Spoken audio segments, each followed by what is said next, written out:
राधे राधे, जय श्री कृष्णा।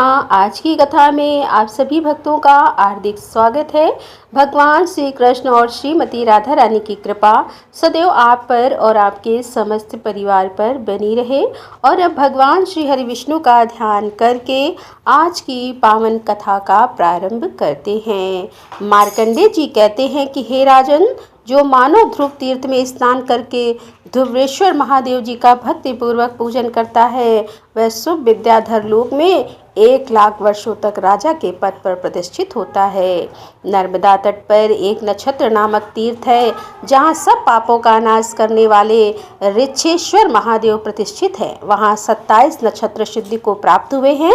उस तीर्थ में स्नान करके लोग स्वर्ग में जाते हैं, और जिनकी वहाँ मृत्यु हो जाती है वे फिर जन्म ना लेकर मुक्त हो जाते हैं, अर्थात मोक्ष को प्राप्त हो जाते हैं।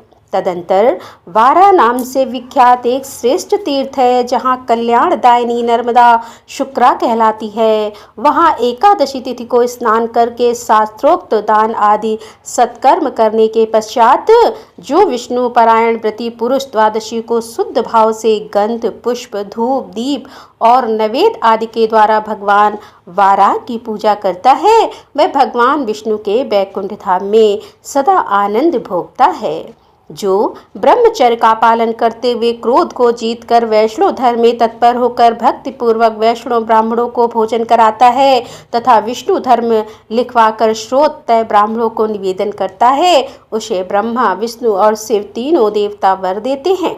विद्यादान से बड़ा और कोई दान नहीं है। उसके प्रभाव से दाता को सभी फलों की प्राप्ति हो जाती है।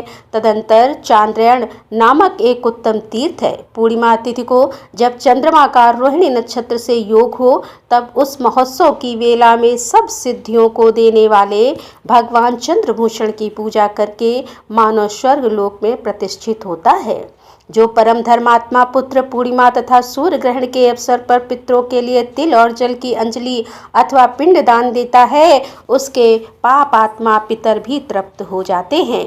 वहीं द्वादश आदित्य तीर्थ भी है, वह उत्तरायण काल में पुण्य की वृद्धि करने वाला है। हे राजन, वहाँ संक्रांति काल और विश्व योग में स्नान एवं सूर्य देव का पूजन करके मनुष्य सूर्य लोक में सम्मानित होता है। उत्तर दिशा में शंकर नामक शिवलिंग बताया गया है। जो अमावस्या में भगवान शंकर का पूजन करता है, वह सब पापों से मुक्त होकर ब्रह्मलोक में प्रतिष्ठित होता है।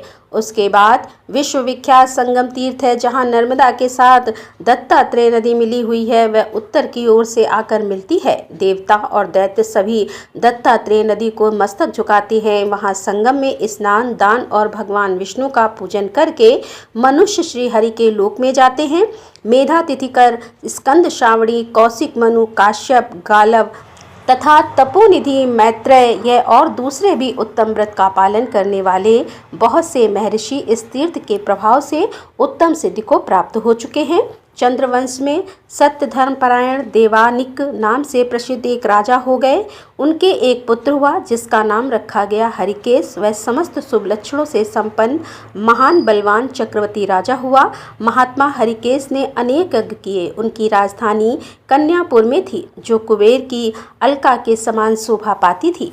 कन्यापुर के समस्त प्रजा दीर्घायु और धन धान से संपन्न थी। श्रीशैल नामक पर्वत पर त्रिपुरा के समीप तुंगभद्रा नाम वाली एक नदी है, जो मल्लिकार्जुन के दर्शन से पाताल गंगा कही गई है। उस पुण्य तीर्थ में प्रतापी हरिकेश ने सूर्य ग्रहण के समय 1 लाख गौ और 1 सहस्त्र स्वर्ण मुद्रा की व्यवस्था की।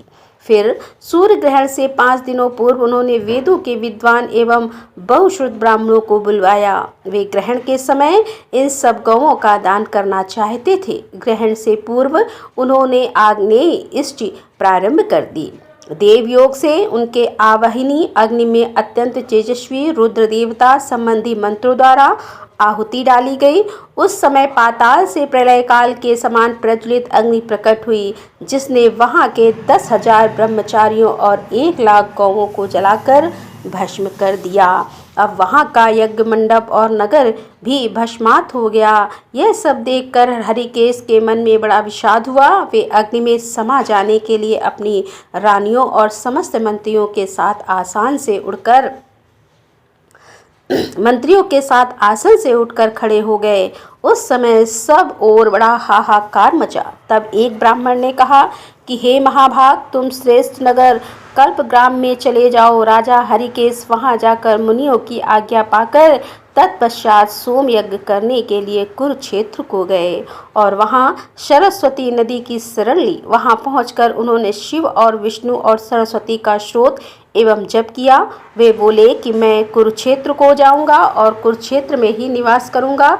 कुरुक्षेत्र का नाम लेने से भी मनुष्य पाप मुक्त हो जाता है। संपूर्ण शब्द रूपी महोत्सव से जिन्होंने समस्त जीवों के कलंक को धो डाला, जिनके तीर्थों का मुनिगण सेवन करते हैं, वे सरस्वती देवी मेरे पापों का नाश करे। राजा का यह वचन सुनकर पापों का अपहरण करने वाली सरस्वती देवी ने कहा कि हे राजन, विषाद छोड़ो और मेरा श्रेष्ठ वचन सुनो। तुम्हारे यज्ञ में 10,000 ब्रह्म हत्या तथा 1,00,000 गौ हत्या हुई है। इतने महान पाप से छुटकारा दिलाने में इस चराचर जगत के भीतर एकमात्र नर्मदा नदी ही समर्थ है। नर्मदा समस्त पापों का नाश करने वाली है। मैं सूर्य ग्रहण के अवसर पर 12वें या 24वें वर्ष सदैव नर्मदा के कोटि तीर्थ में स्नान करने के लिए जाया करती थी।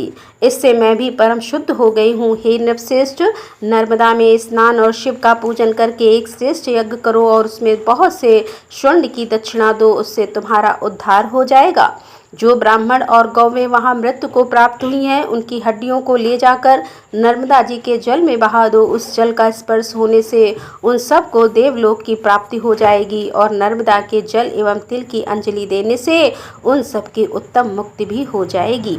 सरस्वती का यह वचन सुनकर राजा ने उनको प्रणाम किया और रानियों तथा परिवार के साथ प्रसन्नतापूर्वक कन्यापुर में लौट आए। वहां जाकर राजा ने सेवकों को आज्ञा दी कि तुम सब लोग सब आवश्यक सामग्री एकत्र करके यज्ञ की सामग्री भी साथ लेकर नर्मदा नदी के तट पर चलो। यह आदेश पाकर सेवकों ने अन्य सामानों के साथ उचित रीति से उन ब्राह्मणों और गौवों का अस्थि भस्म भी वहां पहुंचा दिया।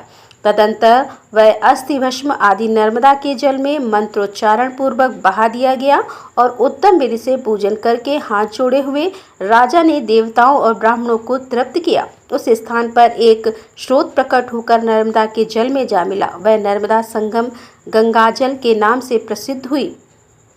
वह नर्मदा संगम गांजाल के नाम से प्रसिद्ध हुआ।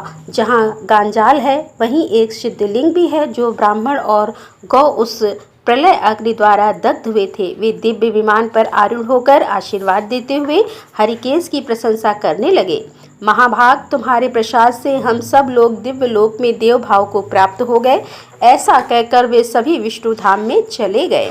राजाओं में श्रेष्ठ हरिकेश भी अत्यंत प्रसन्नता के साथ लोग पावनी नर्मदा देवी को नमस्कार करके एकाग्रसित होकर उनकी स्तुति करने लगे। सरिताओं में श्रेष्ठ नर्मदे, आपको नमस्कार है। आपके जल में जहाँ कहीं भी स्नान करके मनुष्य सब पापों से मुक्त हो जाता है, इस घोर सागर में फिर उसका जन्म नहीं होता। कोई भी बलवान सहस्त्रों जन्मों में भी आपके वेग को रोक नहीं सकता। आपने संपूर्ण चराचर विश्व को अपनी जल से व्याप्त कर रखा है। हे महादेवी, आपके ही प्रसाद से मनुष्य की इस भव सागर से मुक्ति होती है। राजा का यह स्तुति सुनकर नर्मदा देवी ने उन्हें प्रत्यक्ष दर्शन दिया और इस प्रकार कहा कि हे महाभाग, तुम अपनी इच्छा के अनुसार वर मांगो।